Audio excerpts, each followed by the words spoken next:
Hello, everyone, and welcome to the inaugural edition of the Medill State of Local News podcast. It's great to have you with us. I'm your host, Tim Franklin, the John M. Mutz Chair in Local News at the Medill School of Journalism at Northwestern University, home of the Medill Local News Initiative. Medill will be bringing this podcast to you every month, most of the time from the state-of-the-art broadcast studio here on our Evanston campus, located outside Chicago. So why does the world need another podcast? Well, we're all living through a historic transformation in media and in local news and how people consume it and in how it's produced and importantly in how it's paid for. So my goal with this podcast is to help you make sense of the mind-bending changes in the industry, whether you're involved in local media or just interested in it. Every month, we'll be joined by news executives, innovators, thought leaders, policymakers, and philanthropists. And I'm confident that you'll find these conversations to be insightful, inspirational, and filled with ideas that can help you better understand the state of local news in America. And I also hope we have a little fun along the way. And that's the goal with this morning's conversation. Our first guest is someone who embodies reinvention. Steve Grove is the CEO and publisher of the Minnesota Star Tribune, commonly known as the Strib, one of America's best regional news organizations. Steve, welcome to the podcast. It's great to have you. It's great to be here, Tim. Thanks for having me. Oh, you bet. So, Steve, I'd like to cover three things with you today in the time that we have. First, I'd like to talk to you about your kind of quixotic personal journey to running the Star Tribune. Second, let's talk about Operation Metro Surge, the immigration crackdown in Minneapolis, and the Star Tribune's role in covering that event, which became huge national news, as we all know. And finally, I'd like to talk to you about the trends that you see affecting local news these days and what you're doing at the Star Tribune to transform your own organization. So, but let's start with your own kind of fascinating personal journey of reinvention. I think our listeners and viewers need to understand where you've been so they can better appreciate what you're doing now. So for those listening to this podcast and not watching on YouTube, I am holding up a copy of Steve's new memoir, How I Found Myself in the Midwest. I read it before this morning's podcast, Steve, and it's a compelling and at times very personal story of your sort of boomerang back to Minnesota and eventually to the Star Tribune where you are now. So just a quick recap. You grew up in Northfield, Minnesota, about 40 miles south of Minneapolis. Then you went off to Claremont McKenna College in California before getting your master's in public policy at Harvard. You worked at the Boston Globe and ABC News, and then you were one of the first 100 employees at YouTube and built its news and politics team. And after that, you were a senior executive at Google, where you ran the Google News Lab, which, for those of you who don't know, helps media companies and startups drive innovation. Then you left behind that high-flying job in Silicon Valley and decamped back to Minnesota. And not long after that, you left the tech world and became the Minnesota Commissioner of Employment and Economic Development in the cabinet of Governor Tim Walz. And finally, I think it was about 3 years ago, Steve, you became the CEO of the Strib. So in the book, here's what you wrote about finding yourself back in the Midwest. Quote, "It taught me the power of going local. It taught me that putting yourself in an entirely new situation is often the best way to learn. It taught me that public service is a unique way to make a big impact. It taught me to invest in what makes your chosen community unique. It taught me the benefit of spending time with people who aren't just like you." Very well said. So my first question is this: how is this personal and professional reinvention, the finding yourself back in the Midwest, and all of your experiences, how's that informing your own reinvention of the Star Tribune these days?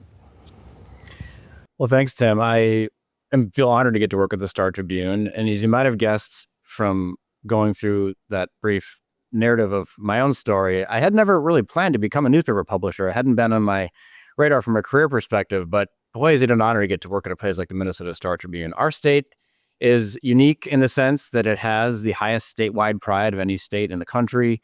There's a real sense of civic togetherness that people feel in Minnesota. You nodded to that a bit before. I'm sure we'll get into it when we talk about Operation Metro Surge. But there's a sense of community here. And I don't mean to be too exceptionalist about it. Minnesota faces all the same challenges other states do. We've seen that play out certainly in the national stage. And as a news organization, we face many of the same headwinds. But it's a pretty awesome example, I think, in Minnesota of a place that is trying to get this moment right. And the Strib, I think uniquely has remained stronger than most regional newspapers, but faces a pretty existential threat when it comes to the print to digital transition and a lot of the changes in technology. So all that to say, hopefully anybody who comes to a job like this one brings a bit of their background to it. And for me, both, I guess, the experience in tech gives me a little bit of a different cultural lens on running a news organization. We're trying to build a place that will launch and iterate, that will have a bias towards action versus long studied analysis before doing a new initiative or new way to make money. We're trying to get a lot of attempts on the radar, a lot of shots on goal, if you will. Yeah. And then having been in government, a lot of my role in government during the crisis of COVID was to try to reimagine the institution to serve a state in crisis. And I think for us at the Strib, we've had to reimagine our institution too. So yeah, like anybody, you bring your experience to your current role, and hopefully that's helping. But I guess it remains to be seen. We're in the middle of a battle, like everybody is. Yeah, absolutely. Well, Steve, so let's talk about bringing that experience that you had in tech.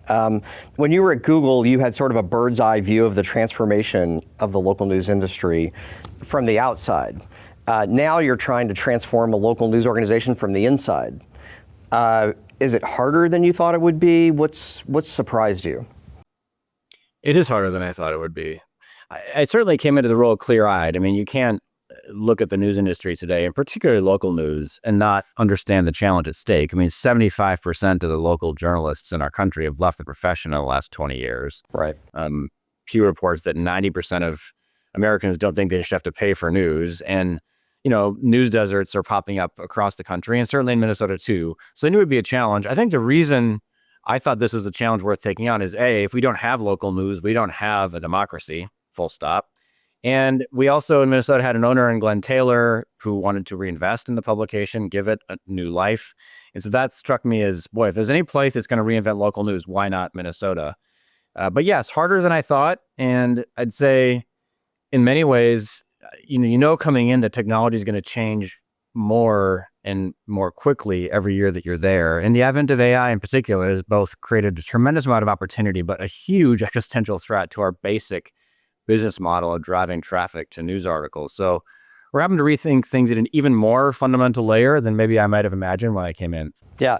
Well, I want to circle back on the question you just raised about AI and digital traffic. But before that, I have a culture question for you. So in the book, you talked about taking over the state's economic development department and some of the cultural challenges that you faced in doing that. And of course, you walked in and, COVID hit, and then that was followed by the tragic George Floyd situation. How have you found the culture inside the Strib, and how are you trying to shape it during a time, as you just talked about, of absolute tumult inside the industry? Yeah. Well, one of the best things we have going for us is a culture that's very purpose-driven. I mean, you don't work at the Minnesota Star Tribune unless you really care about your state and you really care about journalism and democracy and access to information. So that's just a huge tailwind culturally, that you've got a really purpose-driven workforce. On the other side of that, I would say it had been a print culture for a long time, and a print culture is different than a digital culture. The rhythms of the day are different. How the journalism is conceived of is different. And so the big shift that my team and I have been trying to navigate is, how do you build a digital culture? It's not just shifting from paper to pixels, it's shifting kind of how you operate. And the biggest thing there, I think, is that willingness to try a bunch of things, even if not all of them will be successful. And at Google, we have this model of launch and iterate, get something out, see how it does, adapt it from there.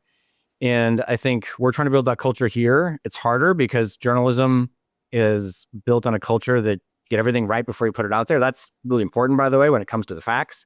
But when it comes to trying a new initiative, you want to have a bit more fluidity and take some bigger risks. And in government, we had to build that culture too during COVID. In government, of course, if you say one bad thing or make one mistake, you end up on the front page of a paper like ours. That kind of risk aversion is built into the system too. Right. So we tried to build the spaces within government where risk was possible. We're trying to do that within the Strib. We don't want to fiddle with the fundamental attribute of being a trustworthy news organization, and that we are very careful with the journalism. But you can't apply that same culture to trying a new series or franchise or business idea. So that's been the trick. And I think people are on board with it, but it doesn't just happen overnight. You have to build it and learn it and get some reps. And so we're just trying to get some reps. Yeah, and it's obvious that transformation's underway, and I want to circle back to that in a second. I know that our listeners and viewers are going to have a lot of interest in the news events in Minneapolis that occurred early this year. And so, speaking of tumult, Operation Metro Surge, at its peak, there were more than 4,000 federal agents in the Twin Cities involved in the immigration crackdown. Two residents, Renee Good and Alex Preddy, were tragically killed. There were mass demonstrations in your streets. Your newsroom produced, and I was following it, just really, Steve, some incredible public service journalism throughout that whole episode. And you've talked about in previous interviews the kind of heroic work of your staff in the newsroom. So I want to take a slightly different angle to talking to you about Operation Metro Surge. As you know, trust in traditional media is a huge issue these days. And trust in local news is much higher than it is in national news, but it's still a bit of an issue for many consumers. So what did you do? How was your coverage of this massive story consumed in your community? How did it help you improve trust and show your community that they could trust you, that they could trust your journalists and the information that was going out? And did you make some deliberate efforts to try to use this moment to help with trust? Yeah, no, trust is the word, right? That I think every news organization has had to focus on since the beginning of journalism, really. And in moments of crisis, you really got to lean into that. And I'll say to start that I really give all credit to the newsroom and our editor. As publisher, I don't drive the journalism. I'm responsible for our organization and certainly work with our editor, but I give all the credit and focus on the way the newsroom operates in these moments. And our editor did some really smart things. I think number one, she really focused, and her name is Kathleen Hennessy, by the way. She comes from the New York Times and has been here for almost a year. She's been doing tremendous work. The first thing was to get a live blog up that was free. And I think you build trust when you say, hey, this is a crisis. You need information. We're not going to look like we're just trying to profit off this moment. And so all of the main content that was fed, hour by hour, sometimes minute by minute from reporters, over 50 of them across the Twin Cities, was free. And believe it or not, we got most of our subscriptions from that free page. People who came to that free live blog subscribed there because they saw the value in the journalism and they trusted we didn't have some other motive other than simply to make sure people knew what was happening. I think that's number one. Number two, I think the way that the newsroom worked very closely with bystander footage generated trust. We didn't think for a second that we were going to be the sole source of information on this. This is, I think, the most documented crisis in American history. I can't think of another, just given the I think that's scope, right. Scale of what happened. And so our journalists were not just out there themselves, which they were, but they were analyzing video that came in. And of course, the two most important videos of this whole crisis have been the shooting of Alex Preddy and the shooting of Renee Good. And those videos were analyzed pixel by pixel by our team and wrapped context around them. And so that was a major component of it. And then I think the last thing was fighting back disinformation. There's a lot of disinformation, AI generated images out there, ne'er-do-wells who glom onto these crises and try to use them to put their own political aims forward. And so a big part of the way we build trust is to go out there and debunk that misinformation and show our readers and others that we're out there trying to fight for what is actually true, and not to put our own spin on it, not to put our own perspective on it, but just to say, hey, this is an actual piece of footage. This isn't. This is the truth. This isn't. You need that kind of an institution in a crisis to navigate it. And I think the Strib, did as well as we might have expected. And I am really proud of the team. I think in a moment where the state demanded something from us, I do feel like the team delivered, and we're proud of that. It's why we do this work.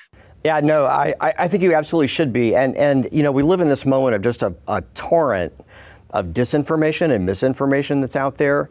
And I think this is an example of how legacy news can really step in and play a huge role in setting the record straight. And I thought that you all did that incredibly effectively.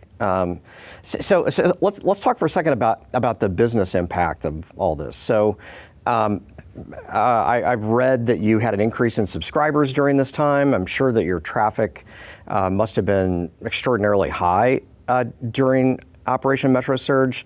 Can you talk a little bit about that, and then what can you do to kind of continue to build momentum from that in terms of building readership? Well, we did see record levels of traffic and subscriptions and donations, by the way, as well. We now have a philanthropic arm that can pull in donations, and we got support from over 45 states, I think. Wow. 46 maybe in the country, who donated. People from those states donated to us. So there was a lot of attention and focus. I think it was a bit of a rallying cry moment for local news. In local news needs rallying cry moments to remind people that it matters. Unfortunately, there's probably many communities in this country where if this had happened there, the only response locally would have been Facebook groups and blogs, if you will. And so I think having a statewide news organization really helps. But that spike levels off, of course, over time. And just from a business perspective, what we then try to figure out is, okay, we now have all these new subscribers who might not even live here. How do we keep them? Right. And so we're treating that cohort that came in January and February almost as its own cohort, and trying to deliver for them, significant news content, regional news content that can keep them around, because you want to expand your audience, and when you have a chance to do that, you have to find ways to hold them in. And so that's been a new project for us in the wake of all this. We also saw kind of this huge spike in readership during COVID, which I think was another one of those watershed moments for local news, when people needed reliable, accurate news and information to keep their families safe and healthy during the pandemic. And there was this huge spike at a lot of local news organizations during that time, and understandably so. But we've now seen that tail off in subsequent years. I'm sure our audience would be interested in hearing you talk about, so how do you do that? How do you maintain or try to maintain that level of readership that you've seen over the past couple of months? Well, I think broadly speaking, just from a basic brand perspective, we have to stick our neck out there and talk more about our work. And that's part of why I'm on this podcast and why we do these sort of external appearances, is just to remind people. I think when you start thinking about local news as this just dependable inevitability, that it's there because it's been there for 158 years, you forget that nothing's inevitable. And in fact, local news faces an existential challenge. So part of it is just we try to make more noise. We rebranded our company. We expanded to the whole of Minnesota. We reshaped our digital platform. A lot of this was about the digital underpinnings of shifting to a digital subscription model, but it was also just like an awareness play, like, hey, we're here, pay attention. Right. You got to get the funnel broader, to your point. Yeah. News is always going to be a cyclical business. When big news happens, you're going to get those influxes. You better take advantage of them, or you probably shouldn't be in the business. But it's what happens in the downtimes is probably as important, which is to say, how do you really look at the data? What are people interested in? How do you target the content to what they need? We need to be worth paying for.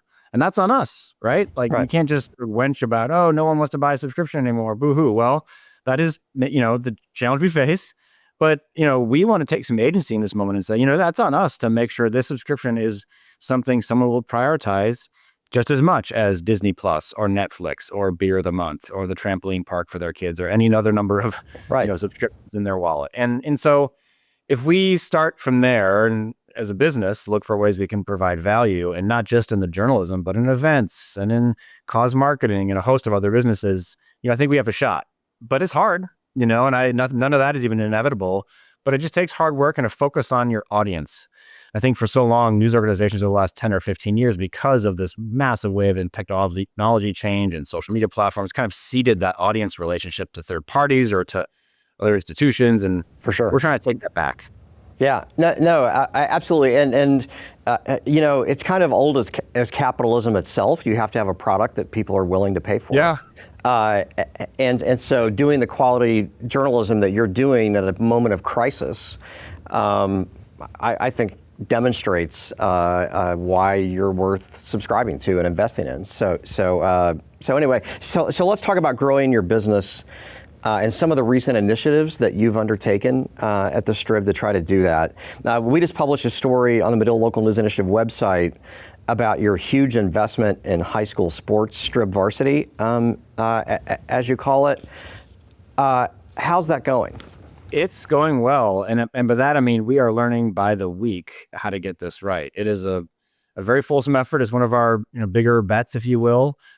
It is in some ways the most obvious bet. It's like, what's more local than your kids' high school sports? And it scales really well because it's in every community across the state. That core idea of if your kid's name is in the paper, you'll buy a copy of the paper is kind of at the center of it. But in a digital age, it's much different than simply that kind of documentarian impulse. It's how do you relevant every single day with scores and stats and the latest analysis and, being the sort of essential destination for high school sports in your state. And so it is helping us drive subscriptions. We hope ultimately we can create enough value there that it can be its own kind of add-on subscription so that we can generate more revenue from it rather than just having it be another way to increase overall subscriptions. We're not there yet, but we want to create something that's that valuable.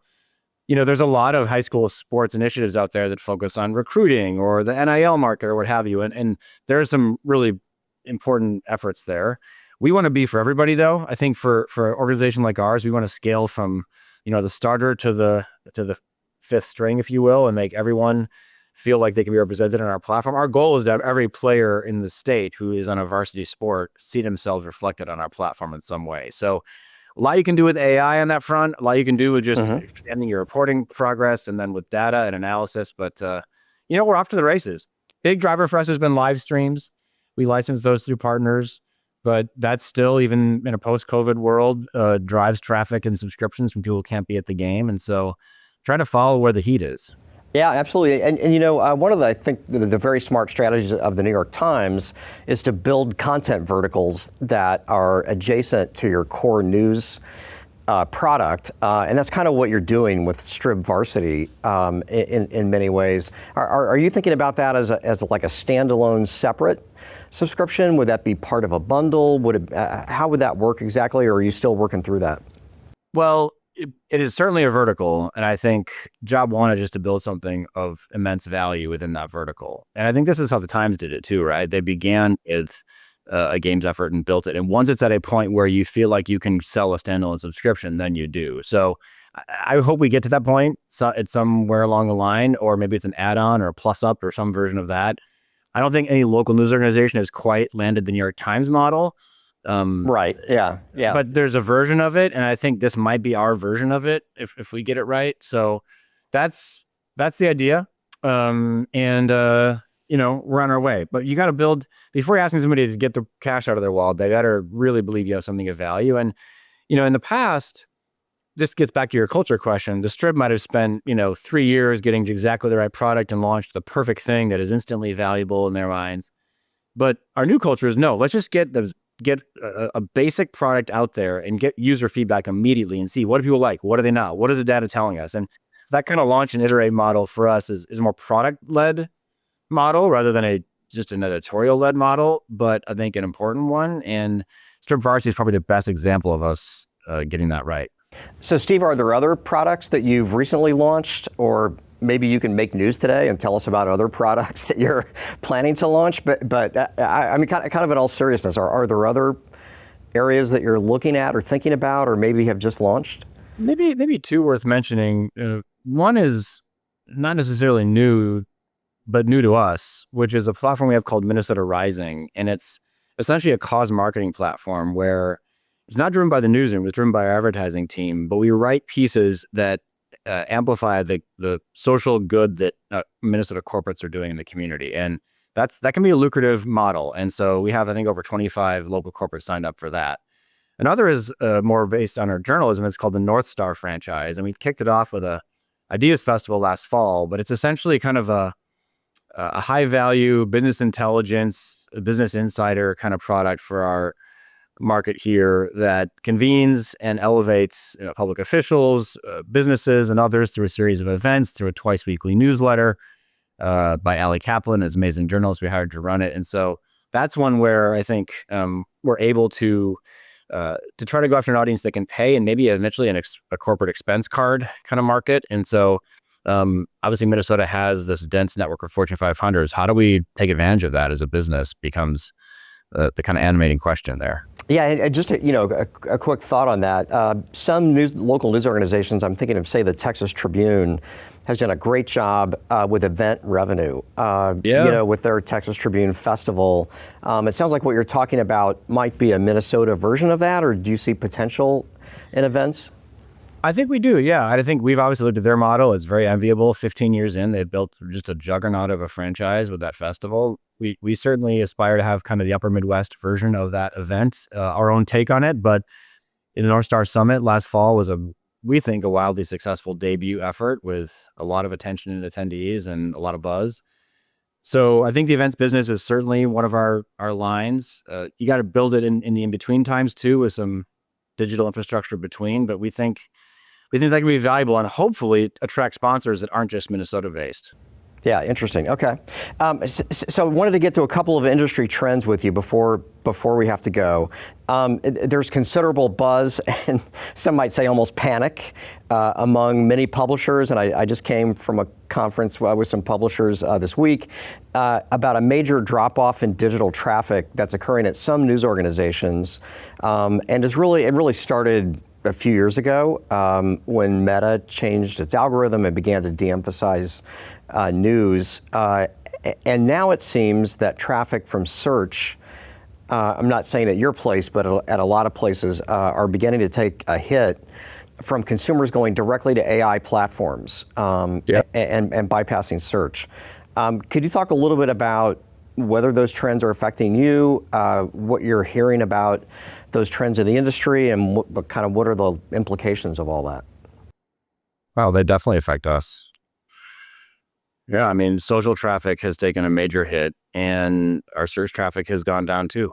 If you can get the answer to a question on a results landing page, Google results, search results landing page, and not have to come to a news site, that threatens one of our major traffic drivers. So I think licensing deals are really important with those platforms, and we're pursuing that. And then I think also making sure that you're a destination worth coming to directly is really important. But yeah, these are some real threats we face. So Steve, feel free not to answer this question if you don't want, but we're seeing kind of different tactics between news organizations on how to address this AI question. So the New York Times, for example, has filed a lawsuit alleging copyright violation of the AI platforms using their content in their LLMs. Other news organizations, the AP, for example, has actually signed a licensing agreement to get compensated for that. Have you settled on a strategy? Which it sounds like you may be pursuing the licensing fee strategy. Well, we're looking at all of them. I wouldn't say we've settled on one yet. I think in general, given my background, you might guess that I think if we can work with tech companies on this front versus fighting them, we have maybe a better chance of success. I can totally see why the New York Times is doing what they're doing. I can totally see what the AP is doing what they're doing. Yeah. We're much smaller than both. So we're not as much, not that we can't get meetings, but we're not worth the same level of focus from these larger platforms right now. So we're trying to be better together with other local news partners. But I'd say we're looking at both directions for ourselves. Yeah, it's a big question, and I think everybody's trying to figure it out and trying to answer the question just as you are. So last question on sticking on the AI topic. It's having a broad impact across all industries, not just local news. But could you talk about how you're using AI now, how you're thinking about using AI in the future, maybe both in terms of your business functions as well as in the newsroom? Yeah, well, I think one is just efficiency in the newsroom. How can we take some of those more tedious journalistic tasks and use AI to accomplish them while still holding the integrity of our journalism at the highest level? I think, second is product focused. How can we get people using our product through AI in ways that make surprise and delight part of their experience with us?